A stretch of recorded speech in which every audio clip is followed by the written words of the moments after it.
last Sunday morning, I opened to you the first meditation this year by bringing you a very important issue pagdating po sa paglago sa ating kaalaman at sa biyaya ng Diyos.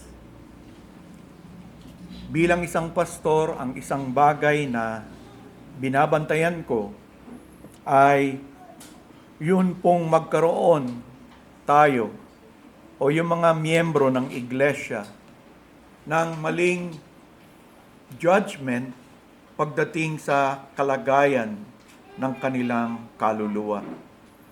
And normally, ang mga evaluation na ito ay umiinog doon po sa moral law as expressed in the Ten Commandments. Yung mga mananampalataya po, kung ang tingin nila, wala naman silang ongoing violation doon sa Ten Commandments, iniisip nila everything is well with their soul. Yan po yung karamihang pagtingin ng mga mananampalataya. Kaya nga't binabantayan ko ang ganoong pagtingin dahil nga sa ipinakita ko sa inyo yung unang iglesyang inaddress ng ating Panginoon at tagapagligtas na si Jesus. Doon sa Revelation, yung church ng Ephesus, kung babasahin natin, tila baga ang magiging conclusion natin is that the church is doing well spiritually. That the church is doing well in terms of its love relationship with the Lord Jesus Christ. Kasi yung mga describe doon na pinagkakaabalahan ng iglesia at patuloy na ginagawa ng iglesia ay mga bagay na kapuri-puri. Mga bagay na dapat din talagang makita sa isang iglesia na nagmamahal sa ating Panginoon, sumusunod at naglilingkod sa Kanya. Ngunit tayo nabigla sa isang banda dahil bagamat yun ay sinabi ni Jesus, matapang na hinarap ni Jesus sila at binanggit na may bagay siyang hindi nagugustuhan sa kanila, na kung hindi sila magbabago at hindi sila magsisisi, ay mararanasan nila yung binanggit ni Jesus na kanyang gagawin sa kanila.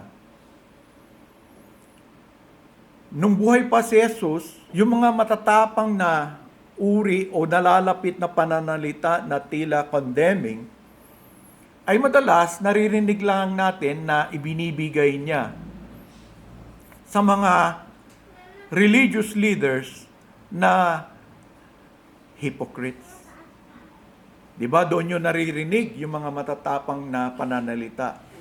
Ang isa lang na directly na matapang na pananalita ni Jesus as a rebuke ay yung kay Pedro, na kung saan sinabi ni Jesus sa kanya na yung actuations niya, yung pag-iisip niya ay katulad ng sa Diablo.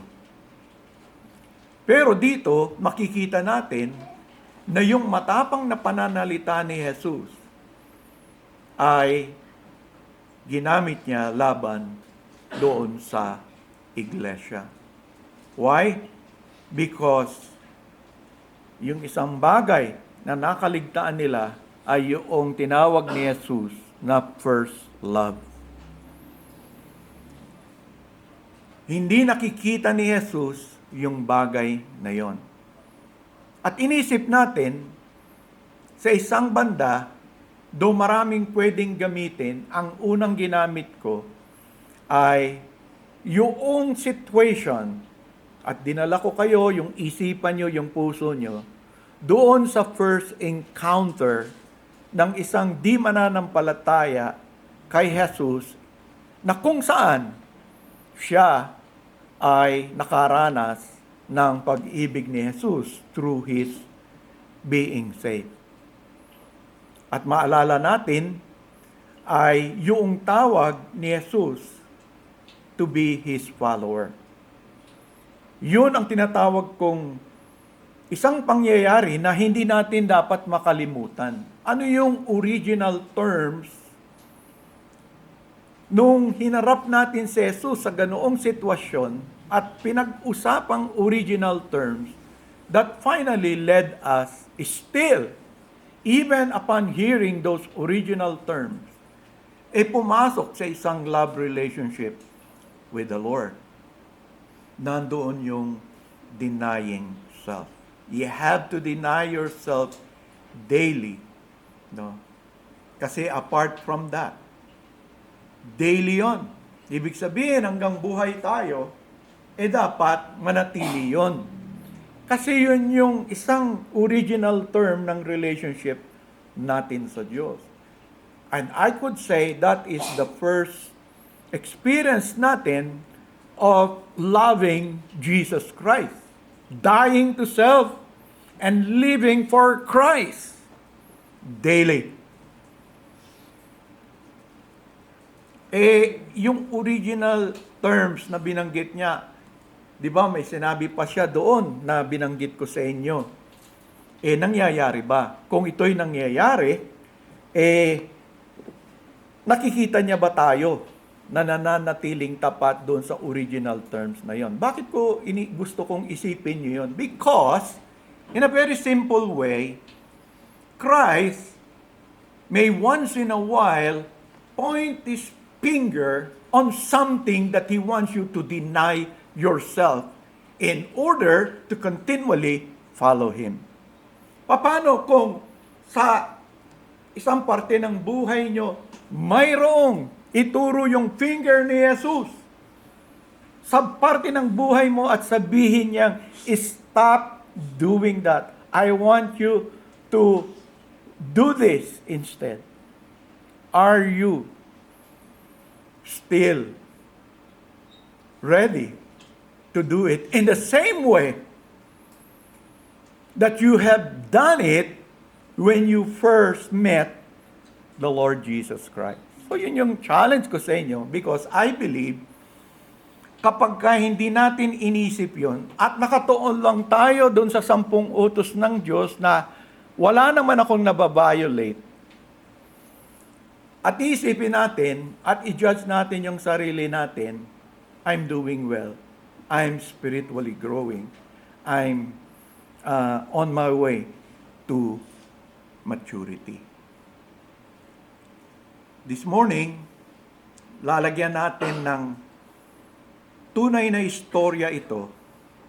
Itutuloy ko pa rin yung pag-iisip na yon ng isang event na sinulat sa Scriptures, an encounter with Jesus Christ. Alam niyo na yung istorya na ito, pero nais ko siyang ulitin in order for you to remember and continually think about yung inopen ko sa inyo. Let's read that passage recorded in 3 of the Gospels, pero titingnan natin yung sa Mark. No?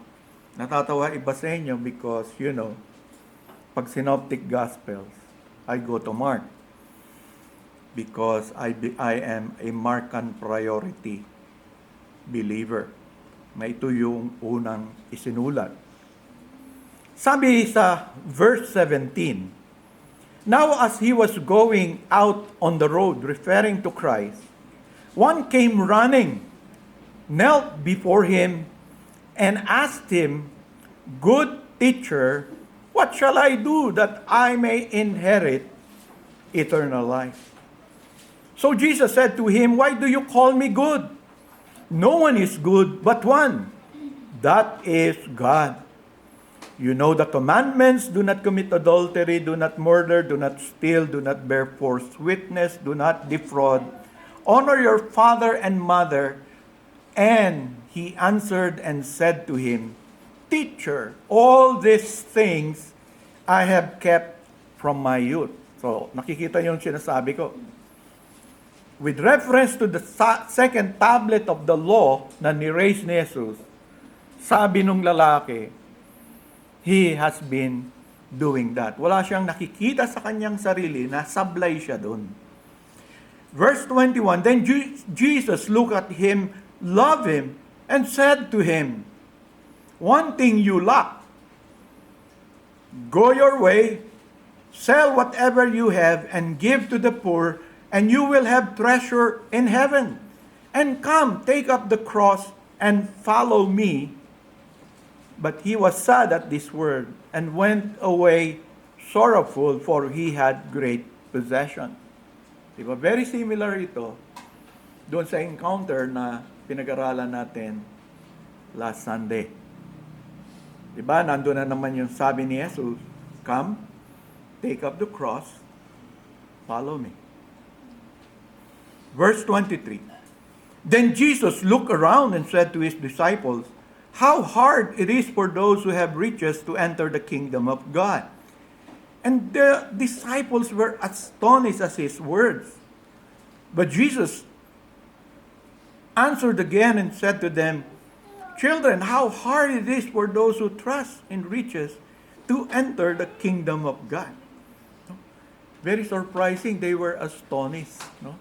Similar ito nung itinuro ni Jesus sa kanila yung marriage and divorce. Nung sinasabi niya na doon may mga nagdi-divorce, that is not the will of God.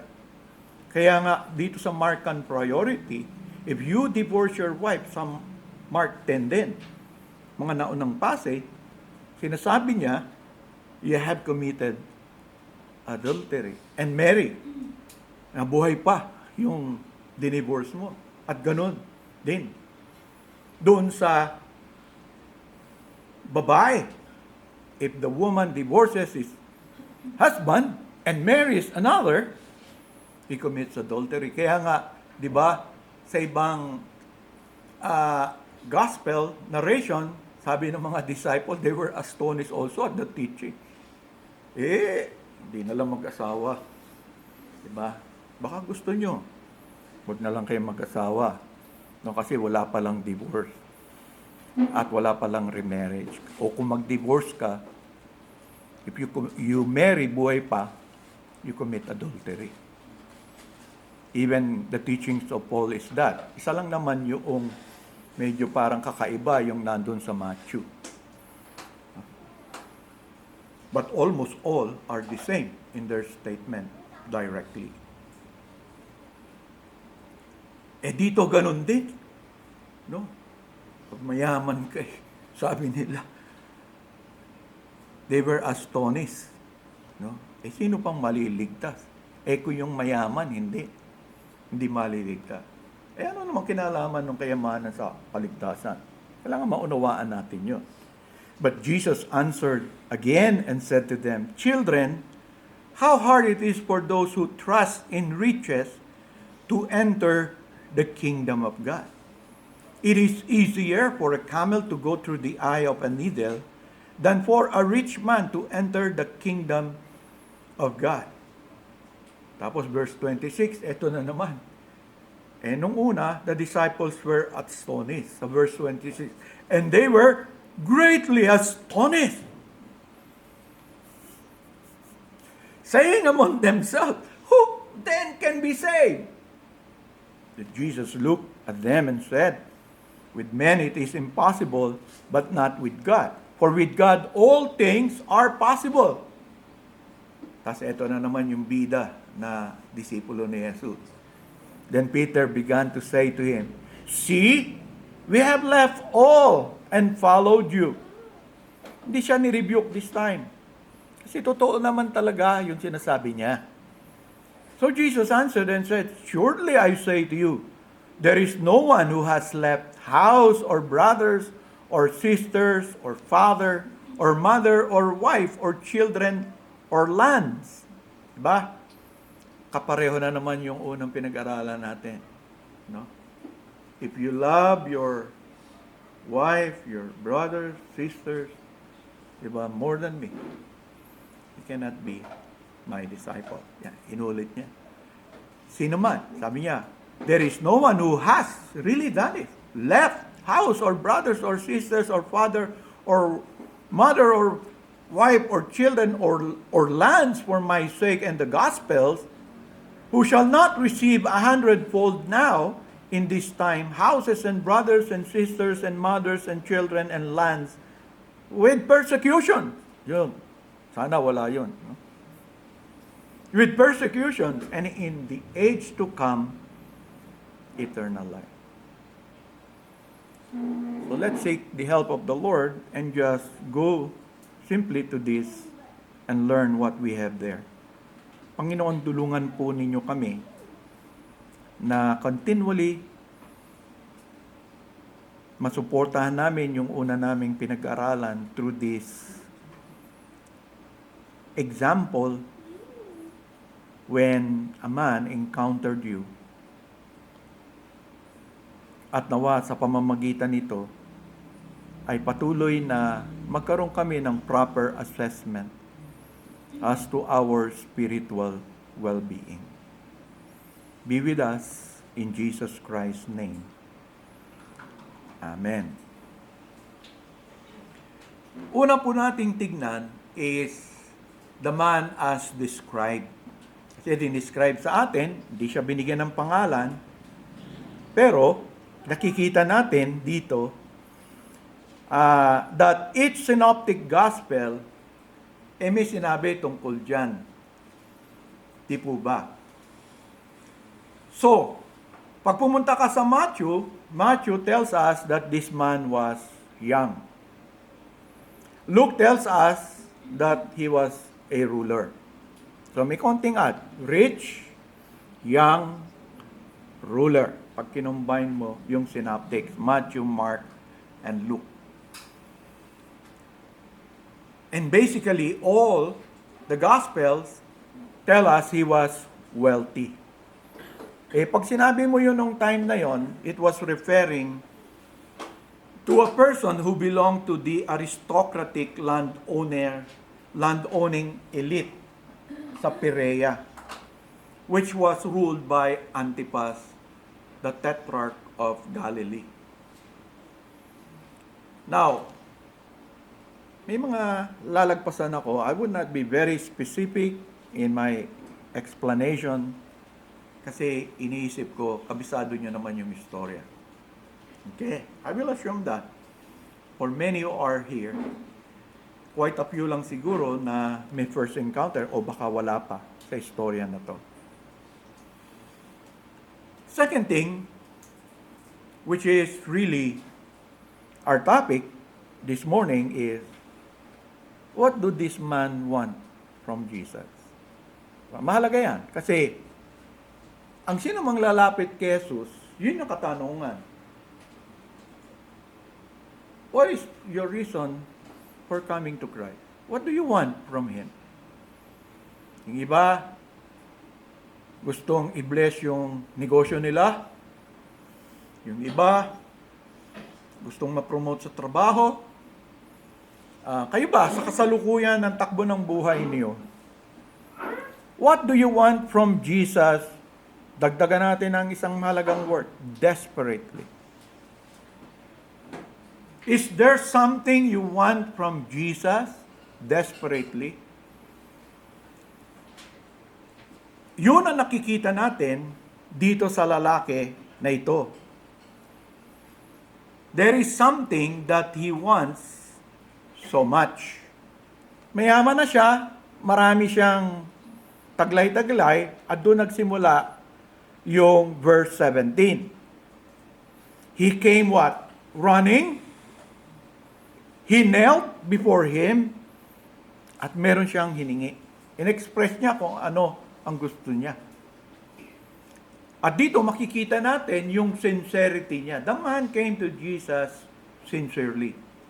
Kaya nga sa verse 21, Jesus looking at him, loved him and said to him, because this man really came sincerely. Bagamat ruler siya, mayaman siya, no? At bata pa siya, hindi siya nahiya publicly to let others see the kind of honor that he gives to the Lord Jesus Christ. He knelt before Him. Kaya nga, talaga nahabag si Jesus eh. Yun ang tinukoy. In looking at Him, loved Him, and said to Him. So diretso, dahil nakita ni Jesus, sincero siya, diretso siyang sinagot ni Jesus. Pero ano ba yung kailangan niya kay Jesus? Good teacher, what shall I do that I may inherit eternal life? So yun po, which later on became a call to conversion. Diba? Yun po ang nakita natin dito. And though he was willing to be taught by Jesus, he considered Jesus as one of the teachers who can probably siguro, may mga nilapitan na siyang iba. Kaya tinawag niyang good teacher. Finally, he believed that Jesus has the right answer for him. That Jesus can provide him. Eh ano ba yung wala siya?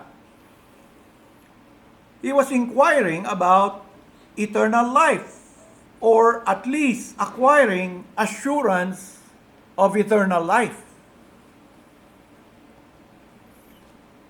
It doesn't mean that he saw himself na perishing siya at that time, that he was headed to the wrath of God. He was merely thinking about the thing that he does not have. Ano yung hindi? Hindi siya sigurado na kung mamatay siya, magkakaroon siya ng eternal life.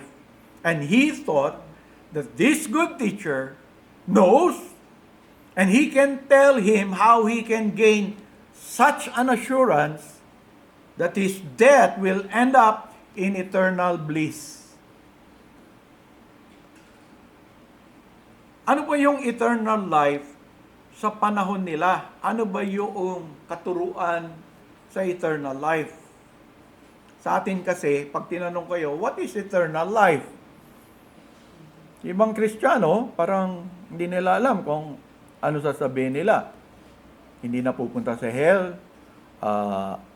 Yung iba, pupunta sa langit at doon lahat ng enjoyment matatamo mo. Well, the expression eternal life describes ultimate salvation beyond the present life. Pag tinignan mo yung verse 23, verse 25, and 26, eternal life is synonymous with entering the kingdom of God and being saved. Sa kanila kasi, yung kaligtasan is hindi katulad ng concept natin ng salvation. It is ang issue sa kanila whether you will end up entering the kingdom of God. Kaya nga, nung napunta rito si Jesus and he came for the Jewish people, he came preaching the kingdom of God. Di ba, pinaliwanag ko sa inyo yung kay Nicodemus, ang topic doon is the kingdom of God. How one can enter the kingdom of God. It's not how to be born again. Hindi po yun yung topic doon.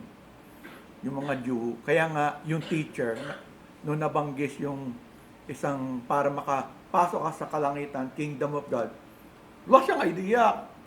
Yung kinonect doon sa kingdom of God, you must be born again. Ano yun? Wala silang ganong katuruan. Kaya nga sagot niya, babalik ba ako sa pinapupunan ng nanay ko? Hindi na siguro pwede. No? Hanggang doon lang. So, dito, it is synonymous to inheriting the kingdom of God and being saved. There is a concept of eternal life as an inheritance. Diba? You will inherit what? Eternal life. Anong ibig sabihin nito? The concept of eternal life as an inheritance fits the idea of Israel as God's children. We are Jew. We are the children of God. We are the people of God. And this is our inheritance. You can read that in Exodus 4 verse 22, Deuteronomy 14:1, Isaiah 43:6, Jeremiah 3:4, and verse 19, and Hosea 11:1. Punong-puno ang Old Testament ng ganong idea. Eternal life is an inheritance promised by God to His Jewish people. Kaya yan malinaw sa kanya. So, obviously, the man believes in a future resurrection of the body and in life after death. Para hangarin niya magkaroon siya ng assurance na meron siya noon pag namatay siya. No? He believes that there is life after death. There is a future resurrection. Gusto niya lang ma-assure. Paano ako ma-assure na talagang ano? Kaya nga yung tanong niya, what must I do? Anong dapat kong gawin? Now, huwag nating i-color yung question na yan. Let us not burden that statement with questions about relationship between faith and work. Wala po yan dyan. Kasi may iba, isisingit yon. Hindi po yan usapin. Faith and works is not involved in the discussion. Jesus' response really involved things to do. Verse 19, verse 21, very clear. The man asked how he can qualify for eternal life. And we could say, wala namang indikasyon nung tinatanong niya ito na paano siya magkaroon ng assurance na kinoconsider niya yung kanyang sarili na papunta siya sa impyerno. That he was guilty of offending God. In fact, di ba, very confident siya. When Christ quoted the part or the second part of the law, he was confident, assured of his good works in the sight of God. Totoo naman, the second part of the law can be followed by anyone. Si Paul, yan yung sinasabi niya. As a Pharisee among Pharisees, di ba, openly sinasabi niya. Inobey niya yung commandments ng law. Kasi yung first part of the law, ang Diyos lang talaga nakaka-evaluate nun. Di ba? Kung ano yung nasa puso mo. Talaga bang minahal mo ang Diyos? Pero yung second tablet of the law, na kaya yun ang ginamit ni Jesus. Sabi nung, ginagawa niya. Hindi ibig sabihin, hindi siya nagkamali, hindi siya nagkasala. Ang ibig niya sabihin nung sinabi niya, he has been doing it faithfully, is that kung meron siya na violate, kung ano yung inuutos ng law para ma-restore siyang muli, doon, kasama niyang ginagawa. Nakukuha niyo? Kaya, very bold. Kasi nga, may provision ng law, kung hindi mo ito nagawa, kung ito yung kasalanan na nagawa mo, paano mo siya ayusin? Either na may ituro sa yung sacrifice na i-offer sa temple, or kung paano. So doon, sinasabi niya rin na kasama yon sa sinasabi niya, sinusunod ko ang kautusan. Sinunod ko siya. Hindi nahihiya. At alam ni Jesus, talagang sinusunod ng tao na ito. Pero merong isang bagay na nakita ang Lord wala sa kanya. You see, meron na naman. Dito, ano yon? Ano yung isang pinakamahalaga sa true conversion? Para malaman mo kung ikaw ay talagang converted. Yun ang wala doon sa tao. Diba? Kung babasahin nyo, merong kulang doon sa tao. Ano yung kulang? Number 1 po, dalawa yung makikita natin. Yung unang kulang sa kanya is wala siyang conviction of a desperate personal need connected with his soul in his relationship with God. Wala. Interesado lang siya sa eternal life. Pero, hindi siya pumunta kay Jesus because he was desperate sa kanyang soul. Wala siyang conviction doon sa discovered, desperate need ng lahat ng tao sa mundo na ito. Para ang lapitan mo lang si Kristo dahil si Kristo lamang ang nakatutugon doon at wala nang iba. Wala kang mapupuntahan, walang religion, walang Baptist church, anumang uri ng Baptist yan, na mapupuntahan ka. Because you discovered a very desperate personal need. Ano yun? Yung mapatawad ka sa lahat ng iyong mga kasalanang nagawa laban sa Diyos. Marami man yung kasalanan na yun, isa man yung kasalanan na yun sa buhay mo, yun, wala ganun sa Kanya. In fact, nakikita nyo nga, sinasabi niya, I have been able to do. I have been living a good life. I have been obeying the commandments of God. O kaya nung nag-assess kayo, yung New Year's resolution, wala kayong maisip. Na New Year's resolution, ang nalagay nyo na lang, to look much more beautiful or handsome in 2026. I'm a good guy, be obedient to the law of God. So, ganun po. Wala siyang ganun na in-express na desperate need that only Christ can give. He only looked upon him as a good teacher. Who can tell him how he can be assured that when he dies, he will rise again into a glorious state called eternal life, because he will be there inside the kingdom of God. Kaya nga, sinasabi ng ibang commentator, he seemed to be self-righteous, and yet he sensed he needed something more. No indication that he thought that it was his fault that he needed something more. No indication of guilt or shame na kaya wala siyang eternal life dahil siya'y nagkasala laban sa Diyos. So, the young man apparently possessed no real conviction about the real need of his soul. What is the real need of his soul? Eternal life? No. Kayo, you return back to your first encounter with Jesus Christ. What do you need from Jesus? Why did you come to Him? Because you have a problem? Problem with what? Jesus Christ is called Jesus, for He will save His people from their sin. It is sin issue that all people must see if they really would come to Christ. You can come to Christ and seek for something else like this young man. But I hope, nung na-encounter nyo si Christ, alam nyo kung ano yung need na yon. Bakit si Christ yung kailangan nyo?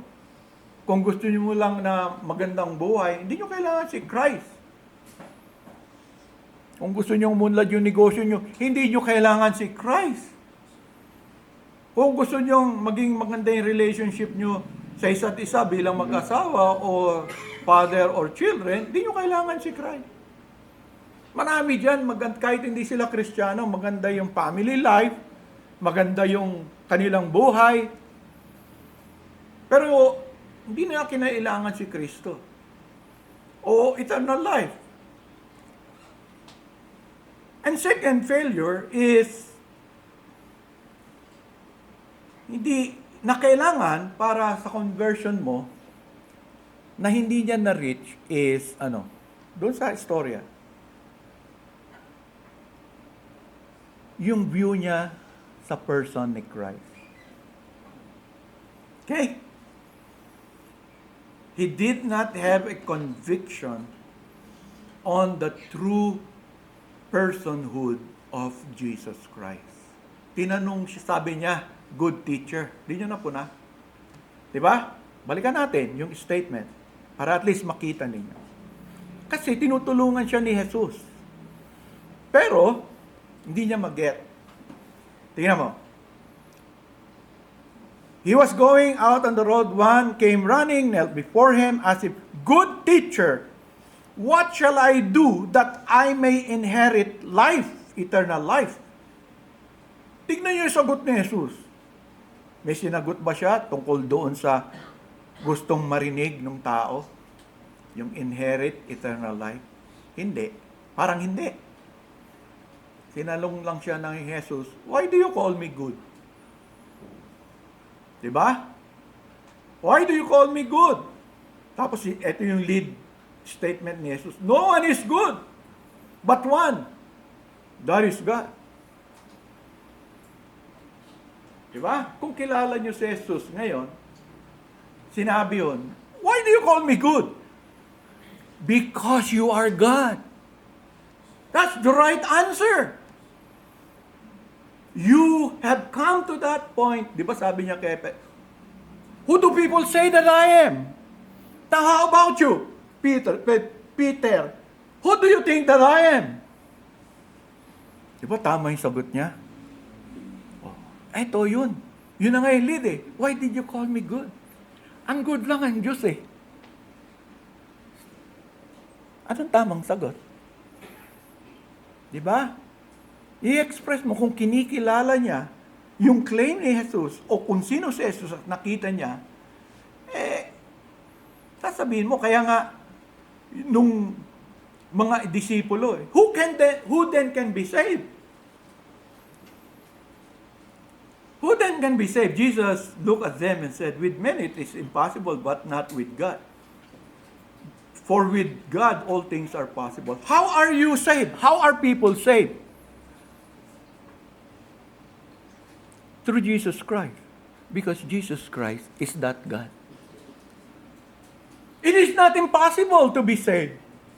Because of the intrinsic or the real value of Christ is that He is God. You come to Christ for who He is. Diba doon sa Bible study natin, yung unang Bible study natin this year, diniin ko sa inyo yan. The works of Christ, the miracles of Christ, the powers of Christ, hindi ka dapat, that does not save anyone. It is only leading us to see something in Christ. You value Christ for who He is. That is why you want Him. Kaya nga ang sagot ni Christ sa kanya, "You want eternal life? Follow me." Eternal life is in Christ. He is the eternal life. Kaya nga, si John, anong sinabi niya? This is eternal life. What is eternal life? Naalala nyo? So that is the true encounter. And that is what lacking why he is not, or he did not, or failed to follow Christ. Kaya nga, anong sinabi ng statement? Yun yung nakalulungkot, di ba? Wala siya. Hindi siya nakarating to see Christ for who He really is. And the result is, verse 22, "But he was sad at this word, and went away sorrowful, for he had great possession." Pero pag tinignan mo sa Greek, nagtataka ako, ba't kahit itong New King James ko, ba't ganun ang translation niya? But this man did not expect that kind of an answer. Diba? Hindi. Sa Greek, ang salita is, he was stunned. Yun ang gamit sa karamihang Greek word na gamit nun. Hindi lang yung sad. Kasi dito sa New King James, nalulungkot ako doon. He was sad at this word. He was stunned. Hindi niya sukat, akalain, hindi niya ine-expect. Kaya nga nung narinig niya yun, nabigla talaga siya. Yun ang tamang English translation. At hindi lamang yun, He was also grieved. Saan siya nag-grieve? He was grieved because ang tingin niya, hindi niya na-attain yung gusto niyang ma-attain. Ano yung gusto niya lang ma-attain mula kay Kristo? Magkaroon siya ng assurance na makakapasok siya sa kaharian ng Diyos. Kasi sa mga Hudyo, yung makapasok sa kaharian ng Diyos, hindi basta-basta lang. Hindi ka basta makakapasok doon. All you have to do is pray a prayer that I will pray. Just follow along as I pray. Tapos makapasok ka na sa kaharian ng Diyos. Wala pong ganong katuruan sa Bible, sa New Testament na ginagamit ng iba. All you have to do is pray this prayer and you will be saved. That's a no-no in Scripture. If you are reading your Bible, there is no one who asks, how then can I be saved? What shall I do to be saved? They're not talking about, the answer has nothing to do with simply praying a prayer of faith. It's not. That's the invention of men. It's not the doctrine of Scripture. All you have to do is read. No one has to teach you. You just ask a question to yourself. Kaya nga ako, pag kami nagtatanong sa akin, sinasabi ko, basahin nyo lang yun dyan. And just answer two questions. Number one, who is Jesus? What does Jesus claim to be? What do people say about Him? Susulat nyo. Basahin mo yun dyan. And then, when in reference to forgiveness, how can you be forgiven by God? Ano sinasabi ng Scripture? You'll never find, all you have to do is pray a prayer of faith. It's a no-no. It's not in the Bible. Di ba kayo, matagal na kayo nagbabasa ng Bible. Show me one verse. John answers that. What should men do when they get saved in order to be saved? But this man, he was not expecting that kind of answer. Di ba? And so he went away grieving. He was stunned at what Christ said to him, and he was grieved that he did not attain to the assurance of eternal well-being that he hoped for. Why did he walk away? Why did he leave Jesus? Because he had great possession. He could not believe that Jesus could satisfy him as much as his possession could satisfy him. Ano sabi ni Jesus sa kanya? This is not a gospel command in order to be saved. Kasi sabi sa kanya, yung possession niya, ibenta niya, lahat, tapos ipagkaloob sa mga poor. Okay? Diba? And that is not a gospel command in order to be saved. It is particular to this man.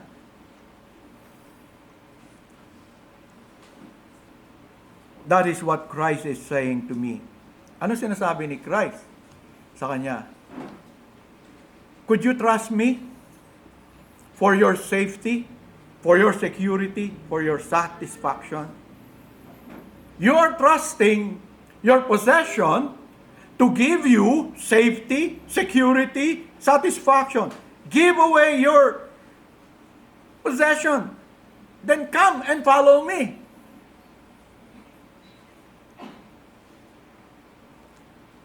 So, anong ibig sabihin ni Sai?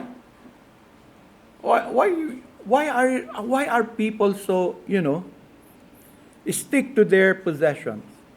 Because it gives us security, di ba? Kung may pera ka sa bangko, 1 milyon, 2 milyon, ang feeling mo, safe na safe ka eh. Isa lang yung fear mo, baka yun pa yung pinapanalangin mo, Lord, huwag mong hayaan ma-hack yung account ko. What a prayer! You know? Where your heart is, there your prayer will be. Di ba? Natatakot din tayo talaga.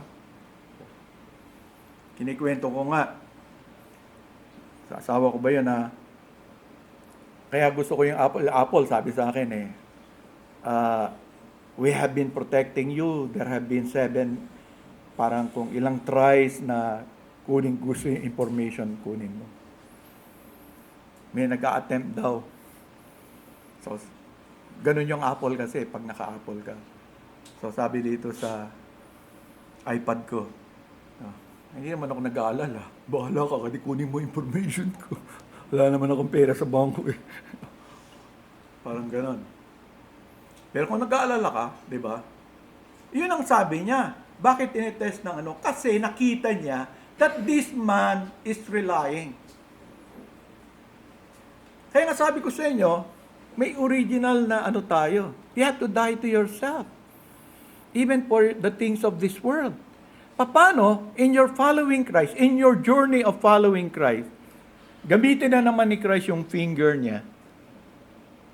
And because yung isang kumukonsumo sa buhay mo, yung pinagkakaabalan mo sa buhay, is the one causing you to be far and far from your devotion to Christ. Dahil sa trabaho, wala ka ng personal devotion, wala ka pang family devotion. Ang parati mong dahilan, pagod na ako pag-uwi ko. Busy, ang traffic. Tapos sasabihin ng iba, siguro maunawaan naman ng Diyos. Ha? Anong maunawaan ng Diyos sa'yo? Ang naunawaan ng Diyos, it has become more important. Nasaan na yung first love mo? Diba? Yung iba nga, ang tapang pa magsalita eh. Ano bang priority mo sa buhay? God first.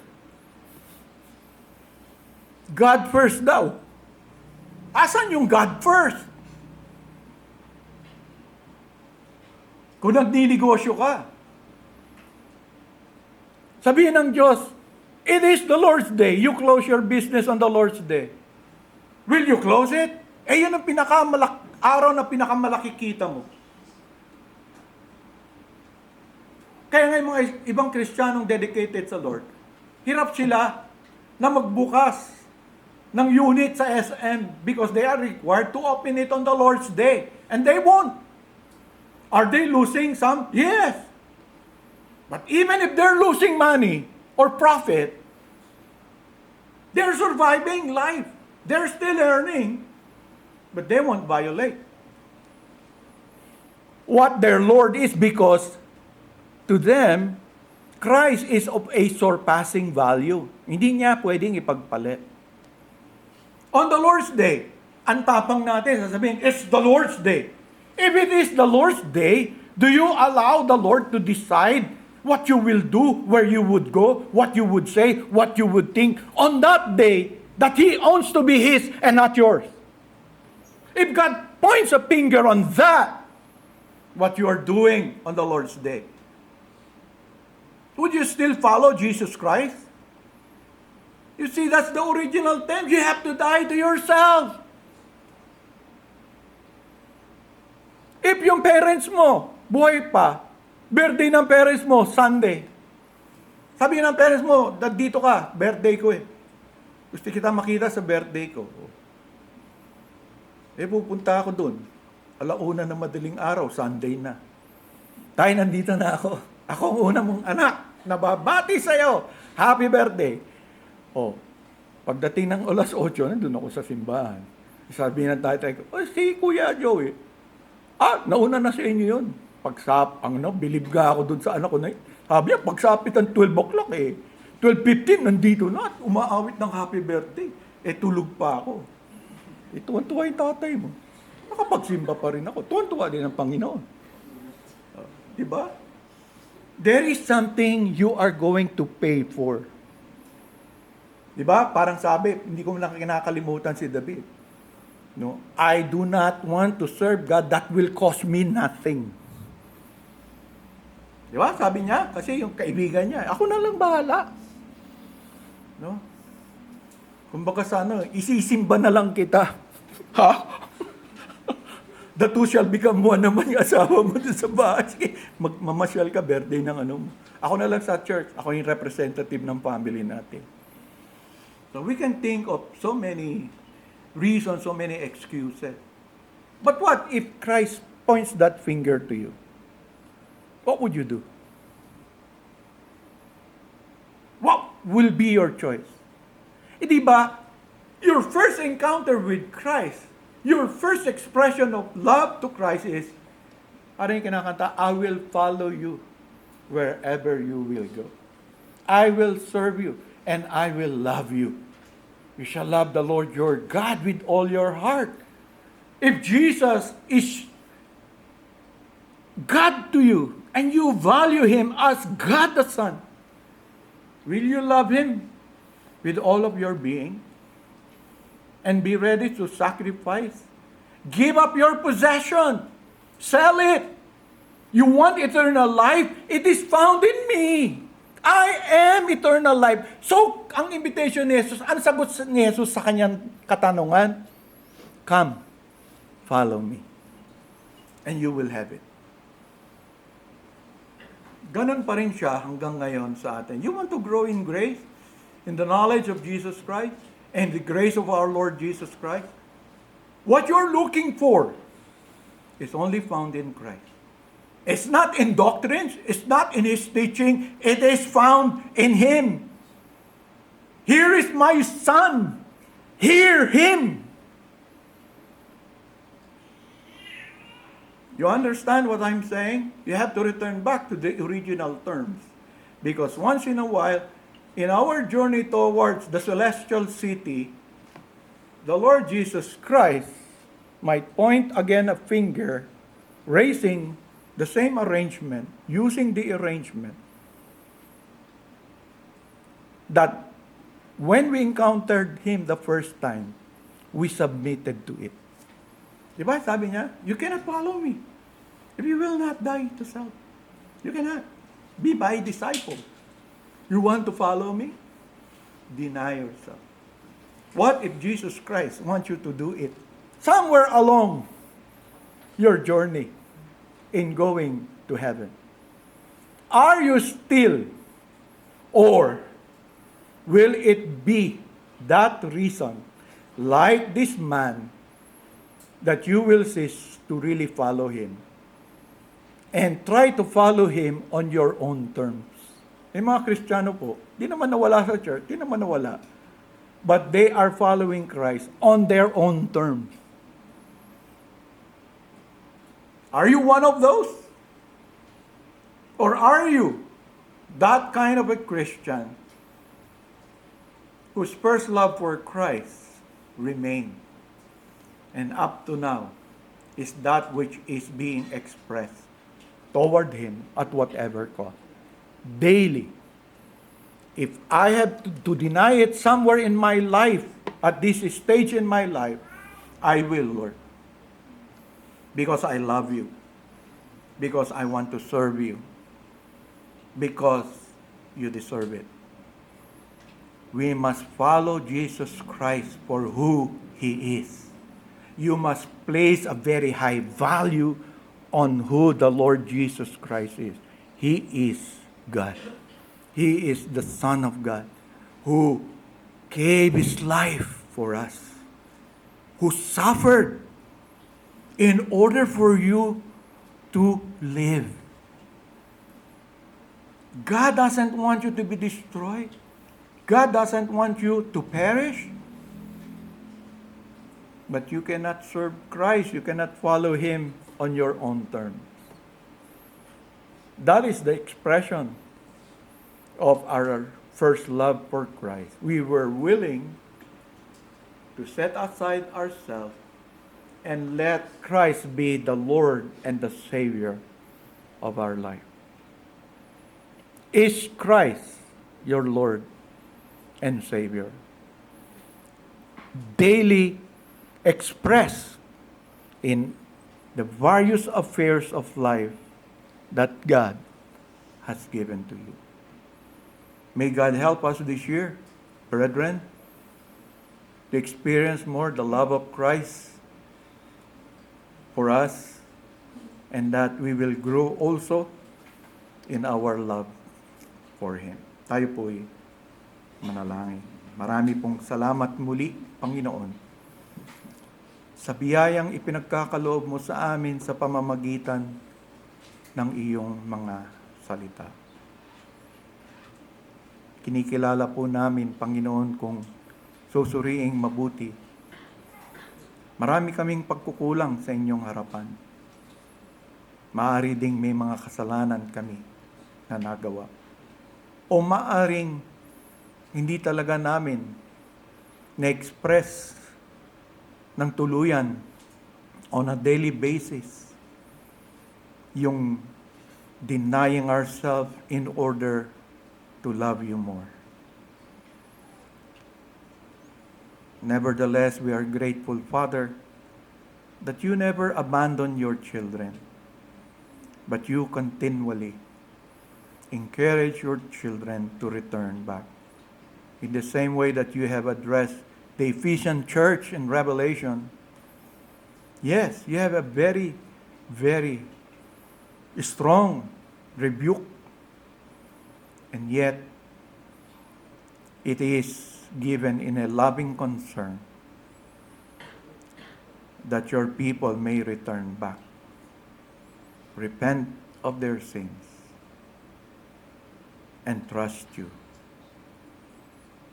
to love you, and to strengthen that love relationship with you.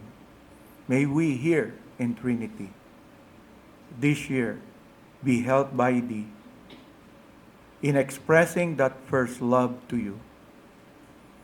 For this is our prayer. In Jesus Christ's name. Amen.